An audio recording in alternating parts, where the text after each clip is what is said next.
皆さんこんにちは。トリアンノフ徳本です。僕はですね、先日5日間、フィリピンに滞在しておりまして、パンアジアファーマーズエクスチェンジプログラムっていうですね、やつに参加してきておりました。で、これは各国の、農業のリーダー、であったり政府関係者研究者が集ってこれからの持続可能な農業の形を議論していこう。そしてさらにこのバイオテクノロジー作物ね、これについてもしっかりとディスカッションしていこうというですね、非常に有意義なプログラムだったわけです。で今回これについてはね、日本人で初めて、このプログラムにジョインしてきましたんで、今回この様子をしっかりダイジェストでお届けできればと思います。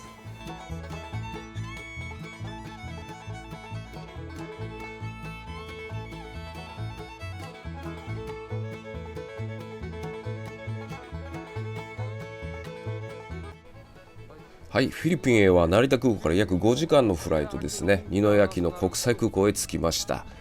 20年ぶりの僕フィリピンだったんですが、やっぱりマニラのこの高層ビル街も本当にかなり大きなビルがたくさん建っているという印象ですね。で、会場となるホテルへ約 1.5 時間のね、このワゴン車へ移動となります。で、このクラークマリオットホテルに到着しました。本当に外国人が宿泊が多い高級なホテルなんで、セキュリティがやっぱすごいです。全部この荷物のチェックが必ず行われます。そして中に入るとご覧ください。非常にラグジュアリー&デリシャス、ゴージャスなね、非常に豪華なホテルになっております。せっかくなので今回5日間滞在する私の520ですね。部屋を、これ初めてちょうど入る時なんですけど、すごいです。ご覧ください。予想以上に豪華な部屋です。もうトイレも大理石張り。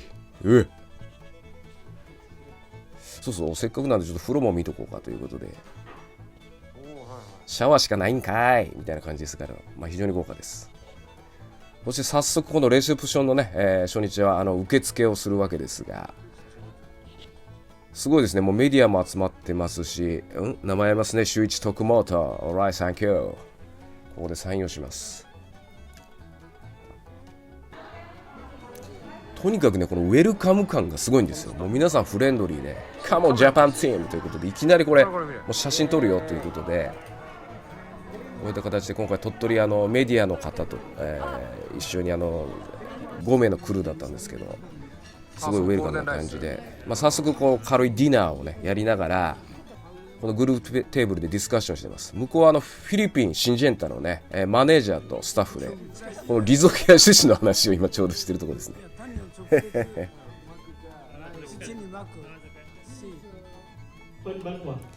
今回は、アジアから11カ国、約50名のねこの関係者の参加ということで、いろんなやっぱり国籍の方が集まってるんで、これ洋服とかね、もちろん言葉も違うんですが、非常に多様な感じになっています。でここでそれぞれ自己紹介で、彼は日本の農家で YouTuber なんだぜっていう紹介をしてもらって、若干会場が沸いているというシーンです。そして改めてこの東アジアにおけるですね、特にこのバイオテクノロジー作物の、状況であったり、これからのビジョンをこの主催者からこういう形でプレゼンテーションありました。2日目はね、このミーティングルームで朝から晩までいろんな会議、ディスカッションを行いました。もう各国の政府機関であったり研究機関、はたまたロンドンの有名なグラハム・ブルックスもオンラインで参加してきたりとかですね、いろんなこのバイオテクノロジーに関しての、ディスカッションを行いました。でこれは今彼喋ってるのはこのシエルカというですね、この ASEAN10 カ国に、いろんなそのバイオテクノロジーに関して教育とか発信をしている、施設のリーダーです。で日本からもこういう形でいろいろなそのコミュニケーションの取り方について今ここで質問しているところですね。とにかく日本はネガティブな状態が多いので、どういうコミュニケーションを取ればいいのかっていうことで、彼は言うんですね。特にやっぱり透明性とコミュニケーションっていうところ、特にその政府機関が常に透明性を持って発信するっていうことはすごく重要なんだというようなことで、本当に日本のね政治家の皆さんにぜひ聞いていただきたいようなねプレゼンがここでしっかり行われているわけですね。で終わった後に彼はシエルカのジェロームっていうんですが、またちょっといろいろオフラインで今ミーティングして「へい、あなた YouTuber の?」ってここでねもうすごく意気投合して、早速ビジネスカードを交換したりしています。まあ本当に濃い一日でした。ここも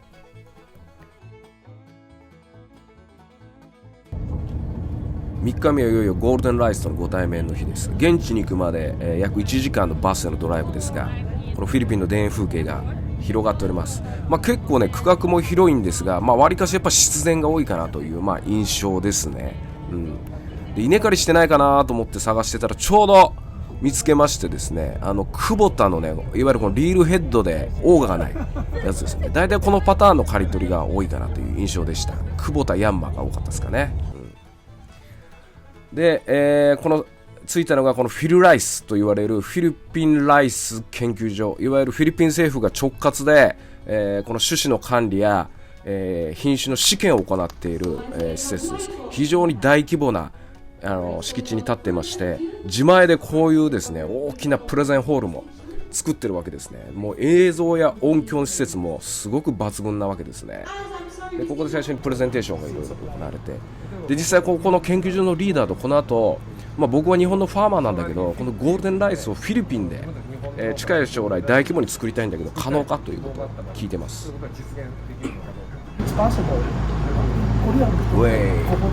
もう可能だよという返答をいただきまして大興奮の状態です。で今回は特別にこのゴールデンライスの遺伝子組み換えの作業を行っているラボにも、入らせてくれるということで非常にラッキーな日となりました。はいはいはい。このバイオハザードというね、まさしくこのバイオハザードの映画でも出てくるようなこのおなじみのマークも、入り口にはしっかりと貼ってあります。で彼は今後のラボの、リーダーなんですが、もともと日本の名古屋大学でね、少しこの遺伝子学も学ばれたというキャリアを持っているそうです。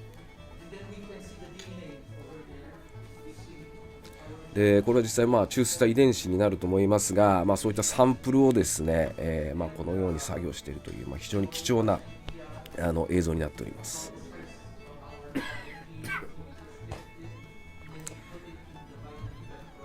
すみません、僕の左手が非常に邪魔しておりますが、どうかご容赦ください。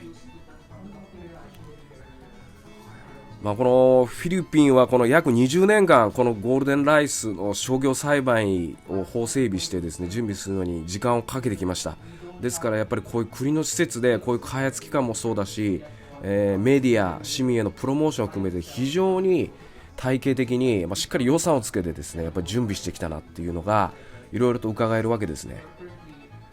でさっきのその遺伝子サンプルを、こういったそのデジタルデータに置き換えている今マシンの説明を、彼がしています。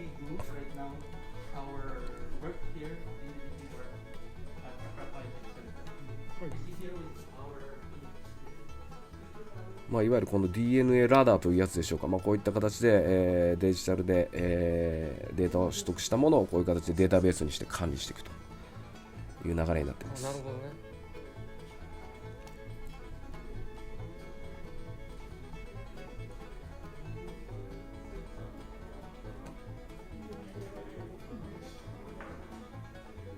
さあ出発です。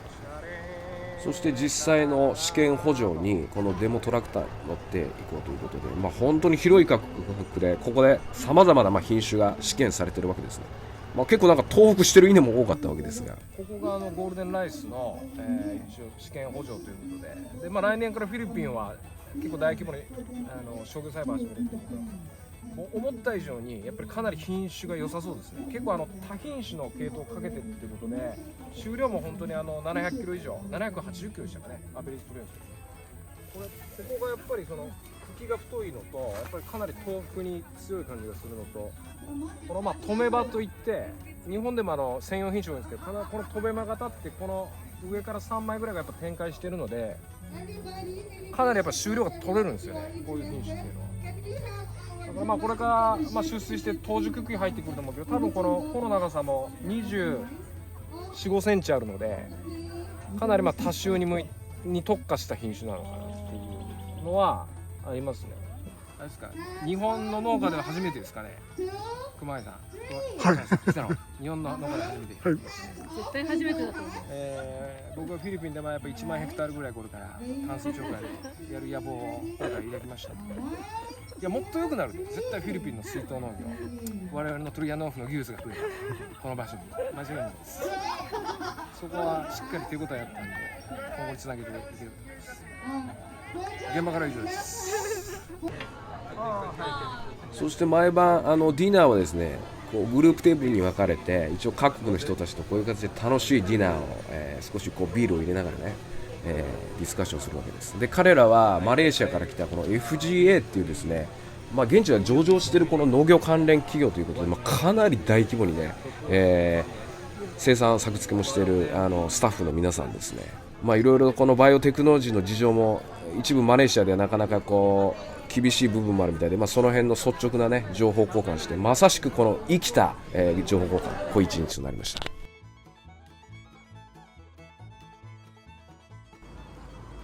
4日目はですね、フィリピン・シンジェンタの GM コーンのデモファームに来ています。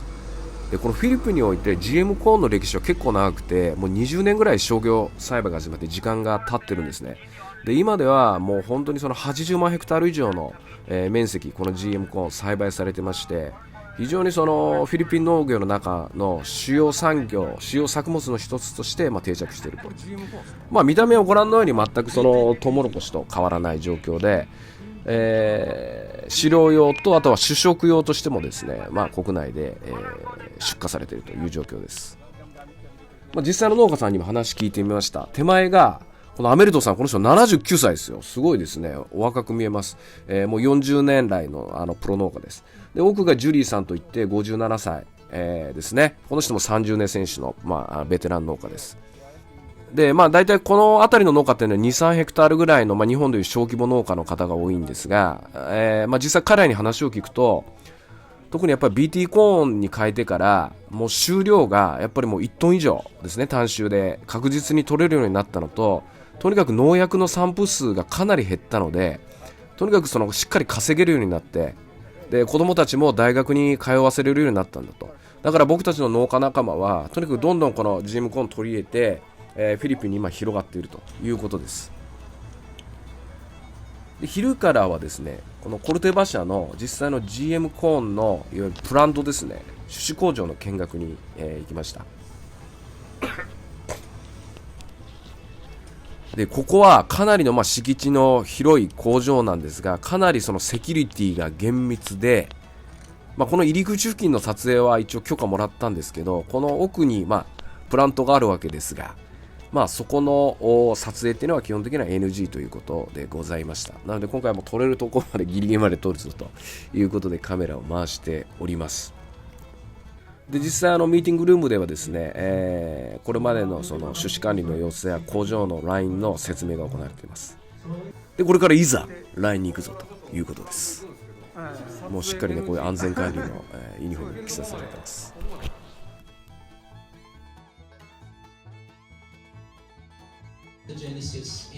プログラム最終日の5日目はですね、またミーティングルームに集まって最後の総括を行います。彼はフィル・ライスの、ラボにいた研究リーダーの方ですね。このフィリピンのバイオテクノロジーに関するやっぱ仕組み作り、本気度っていうのはね、やっぱ素晴らしいものをね、やっぱ改めて感じたんですね。で、各国からこのようにフィードバックを行いまして、日本からは日経新聞のこの中野さんが我々の意見もしっかりとこのようにフィードバックをしていただきました。ありがとうございます。で、この各国がですね、またチームがこのように壇上に上げ、最後来てということで、集まって今回のプログラムの終了賞をこのようにもらえる、今時間を過ごしています。周一徳本ウェイサギュで、終わったらすぐにまた各国の方々というディスカッションしました。で、この彼はですね、インドの農業専門のジャーナリストの方です。で、僕まず聞いたのが、日本ではこの BT コットンに関してインドで作られて非常にそのネガティブな、ネタが多いと、もう GM のせいでいろいろ農家が困窮しているっていう情報が多いんだけど、本当はどうなんだ現地はっていうことを聞いたら驚いてまして、なんでそんな情報が日本には多いんだと、GM ココットン作ってる農家はやっぱすごく稼いでるし、今他の作物でもどんどん広げていこうということでやってると。でリーダーシップを取ってるのは現地の農家たちなんだよっていうことなんですよね。だからもう本当にね、日本で話されてる農家が自殺したとかねあるんですけど、全くの本当に都市伝説に近い話なんだなということを思うわけです。で彼女たちはベトナムの、GM コーンを作ってる、農家の方々です。奥の赤い洋服の方もそうですね。でこのフィリピンの農家さんと同じくやっぱりとにかくもう収量が倍以上になるのと、でやっぱ農薬の回数が減るので、とにかくその手取り収入が増えたと。だからすごくその生活にゆとりができたということです。でこの彼女はマレーシアのジャーナリストのマハさんですね。マレーシアはこれからその GM 作物の導入に関しては今議論しているところで、非常に今デリケートな時期なんだと。だからインフォメーションメディアの役割もすごく重要なんだということをおっしゃっています。彼女はツイッターでもね僕の写真を上げてくれてました。で彼は土地も出てましたね。 FGV の、農場のマネージャーですね。少しなんかメイウェザーさんにもなんか似てるような印象ありますが、すごいです。もう1万ヘクタール近くの、ファームを持って、マネージメントしているということで、非常に彼の会社もこのバイオテクノロジー技術っていうのがとにかくこの我々のビジネスもそうだし環境保全にとっても非常にその重要なキーになるテクノロジーになるだろうということはもうはっきりと言っておりました。こういう時はもう全てね英語で喋ってますので、皆さん本当に改めて僕もね英会話しっかりとね、学んでいきたいなと思っています。で彼はフィリピンのアルバレスです。今回一番多分仲良くなった農家じゃないかな。フィリピン本土で、8カ所ぐらいで GM コーンの栽培をしているということです。で彼からですね、徳本さんあなたグローバーズファーマーズネットワークっていうコミュニティを知ってるかと、君はぜひ入るべきだということで、誘っていただきました。すごいです。本当に世界、各国のトップ農家が集う、もちろんこの GM 農家もいます、のコミュニティに私が推薦するからぜひ入ろうと。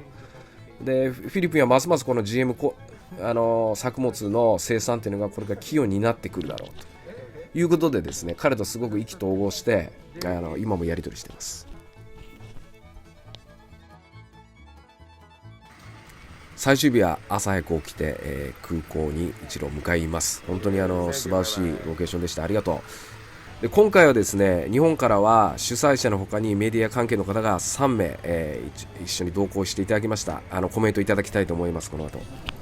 遺伝子組み換えのメディアツアーって実はもう10年ぶり以上の参加で、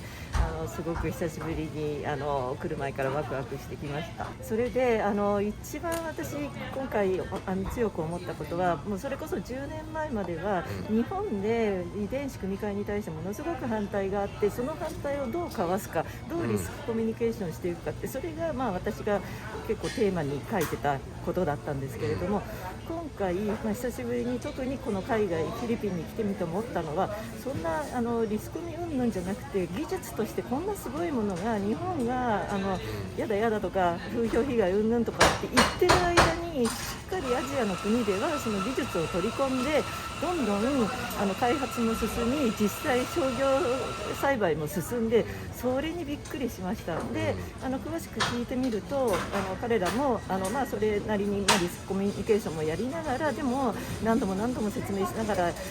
てきましたっていうようなもう実際に栽培している国々、ベトナム、バングラデシュとか、インドの人たちからも生の声が聞けて本当によくて、で特に徳本さんは今回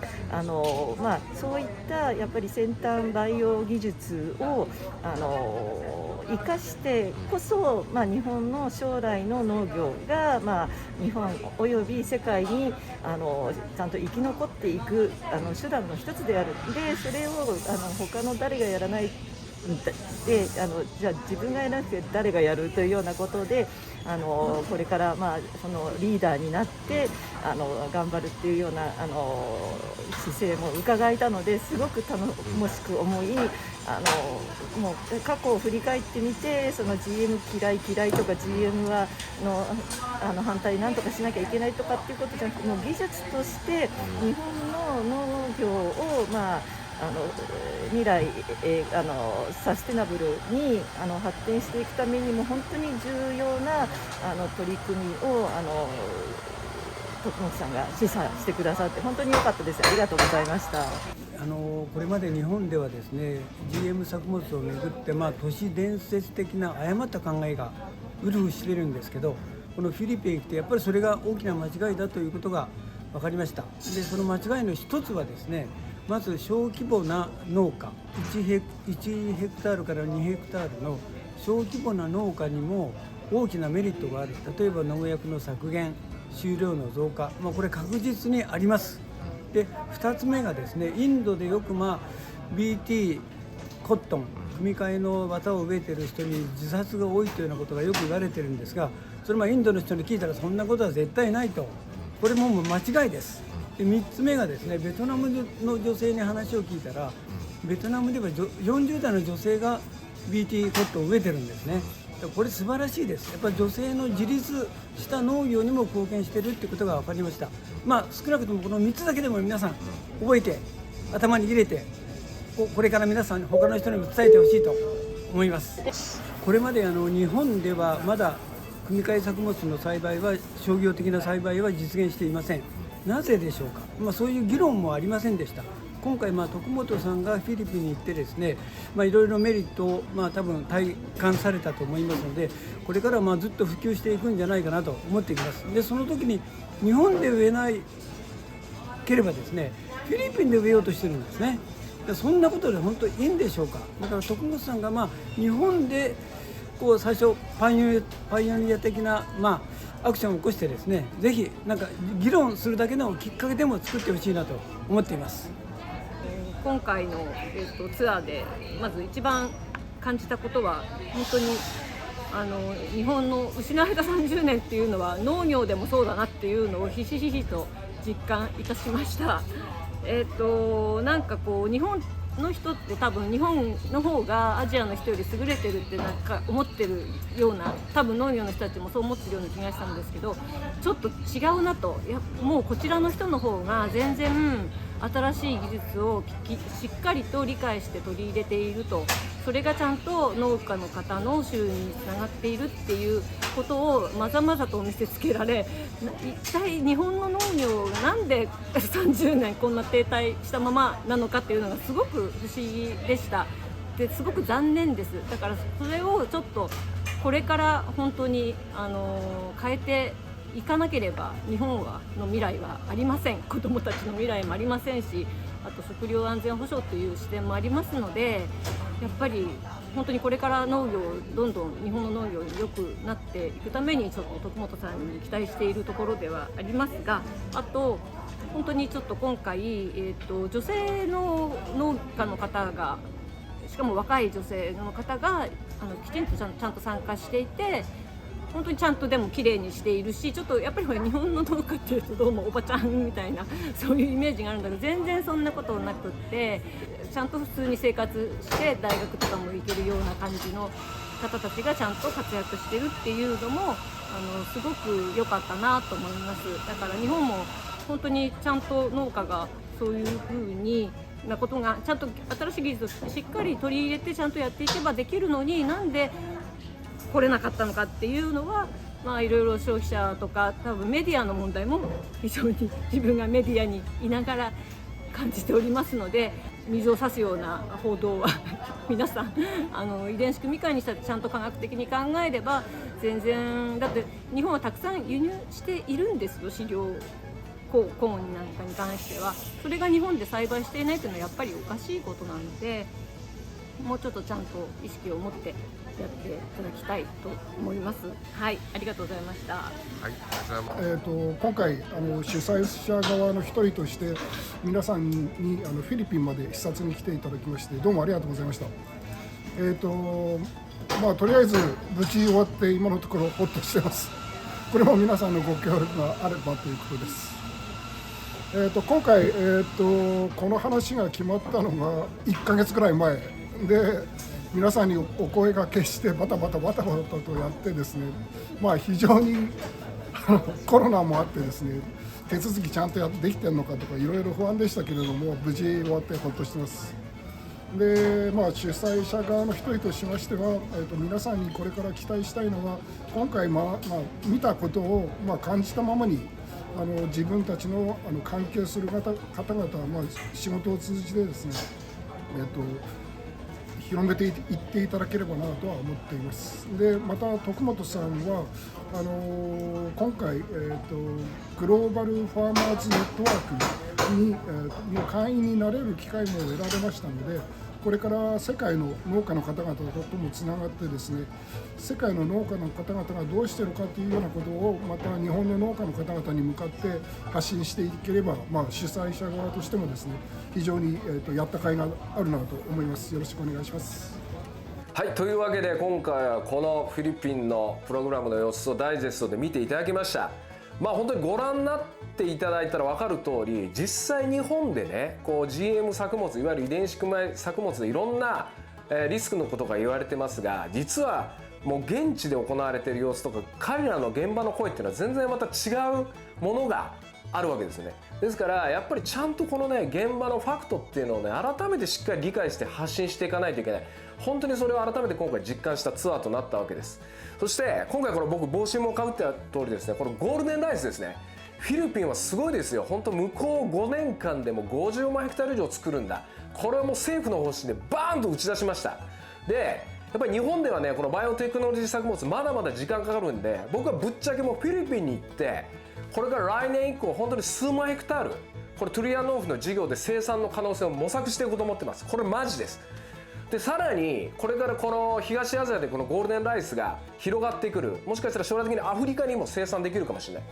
これがね、グローバルにもしかしたらこのトゥリアンノーフがこのゴールデンライスの生産をさらにリードしていく、そういう形もできるんじゃないかなと思ったんですよね。だから今まで日本で僕らこの淡水直波とかいろんな新しい技術革新に挑戦してきてるんですけど、こういうものがいずれ海を渡ってこの海外でもね、こういう技術が通用して展開できるんじゃないか、そういう可能性もすごく感じたんで、いよいよ我々がですね、トゥリアンノーフ海を渡って世界に挑戦する、